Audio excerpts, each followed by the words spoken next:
In my allotment, I try to do things that doesn't use too much money. It's really nice to know that the food we grow doesn't cost an arm and a leg. With prices of compost soaring through the roof, opening our wallets is a lot harder. So here's a list of things on how I save money in my allotment. Let's talk about fertiliser in the allotment. Everybody knows that fertiliser makes plants and vegetables grow bigger and faster. But they are expensive to buy, especially if you have a big allotment like mine. So I tend to just stick to natural methods as much as possible because it's free. And it's actually quite good to know that you can create your own free fertiliser yourself using natural resources around you. And besides, vegetables doesn't have to be big to be a success. There's nothing wrong to having small veg to eat. It still tastes just as good. My liquid fertiliser is made from comfrey, sometimes nettles, sometimes grass. My favourite will always be the comfrey. We have an abundance of comfrey growing in our area.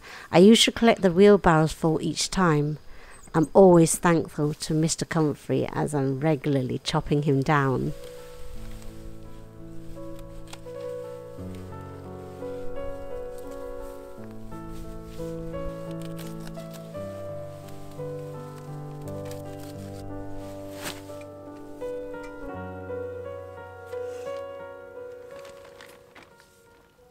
The ratio to water purely depends on how smelly it is and the colour of the water.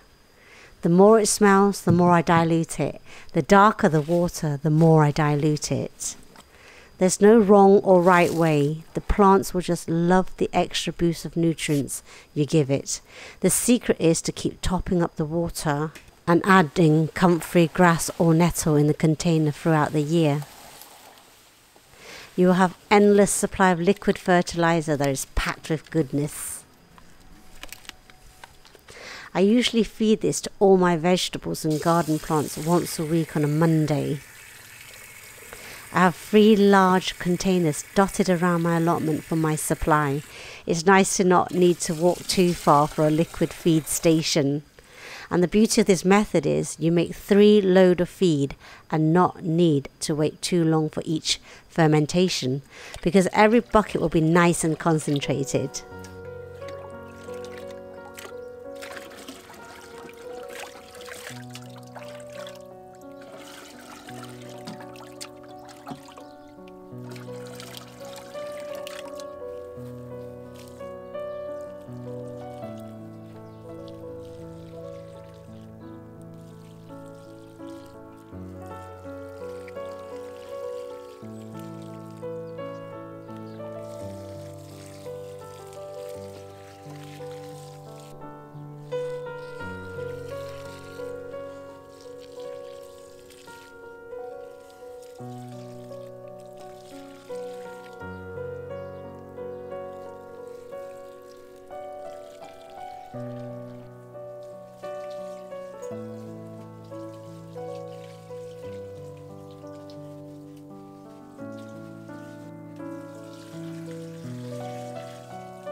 This is how I start mine up from the beginning. Just find yourself a free plastic container with a lid and fill with water and comfrey. The more comfrey you add, the more concentrated the nutrition will be. I wish I could tell you more, but that's it. Just so simple. Just let it ferment for a few months, maybe around 2 to 3 months. I usually make mine during autumn and just let it sit there over the winter ready for spring.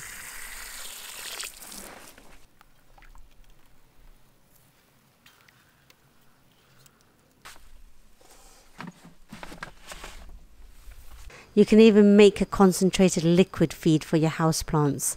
Here in this tub, I use weeds such as grass and nettles. Just take the residue out and give it to your fruit trees.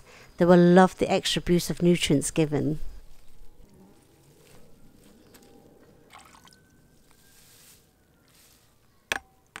This is so concentrated it doesn't even smell, and this has been sitting there since last December. This method requires no water, so just stick it straight into a plastic bottle when it's fermented and keep it out from direct sunlight. Look how dark that liquid is. I keep this for my houseplants at home. When I fill up my container, I will start the process of making more liquid feed straight away, so I will always have feed.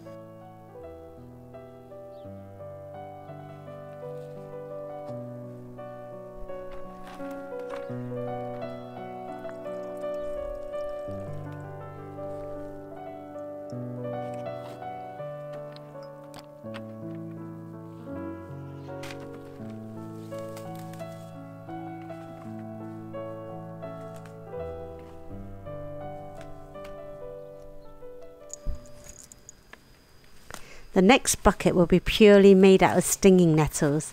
Just fill your nettles right to the top and press down tightly. You want as much as possible because it will melt away to nothing. Just leave it in a shady corner with a tight lid. Your houseplants will thrive with this feed during the summer months. I usually pour to the first ridge in the water bottle and then top up with water.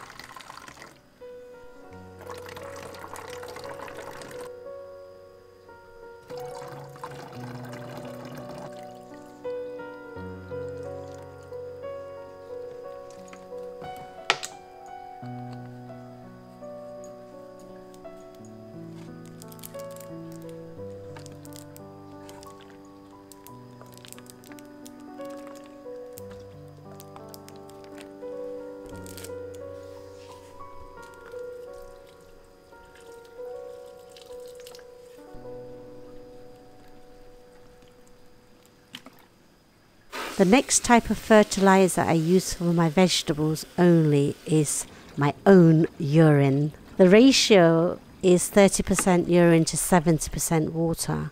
I find my sweet corn grows exceptionally strong using this method, and I only do this when I have saved enough urine.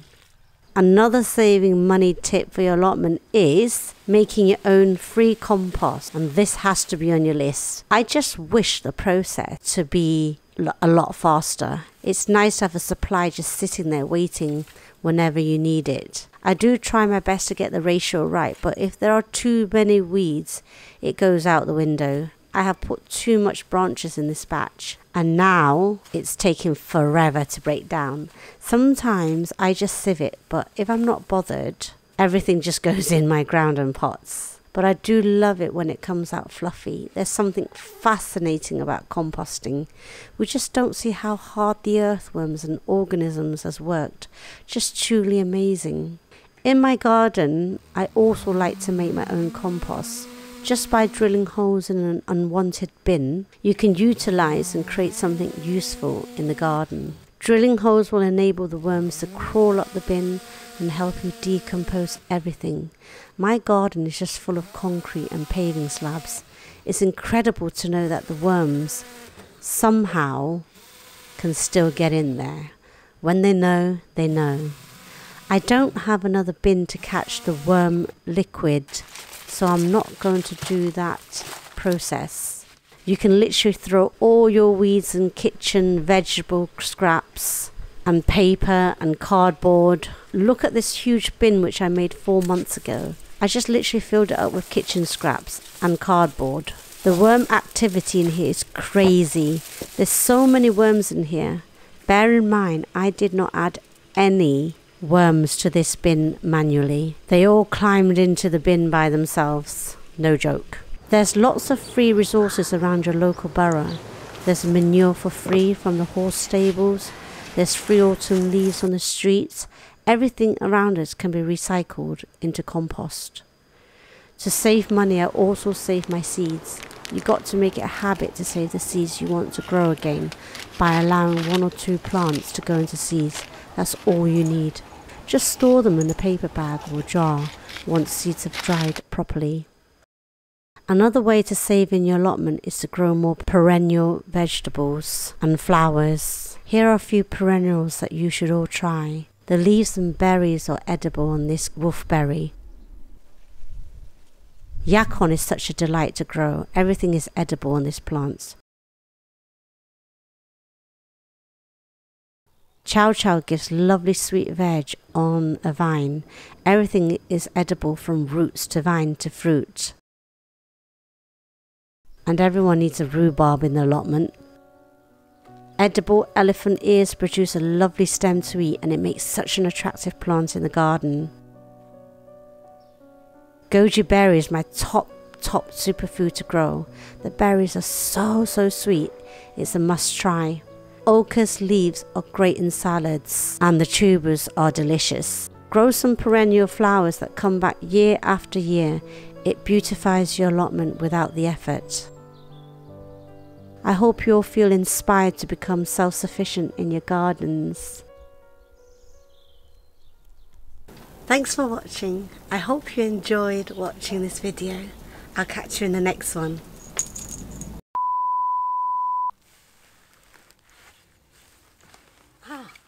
Ouch!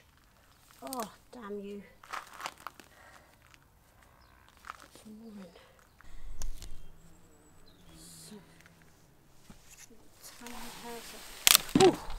Oh my God. Nearly fell in the comfrey pot there. Oh my God. Oh. Splashed it all over me. Oh no. Oh, I stink now. Oh my God.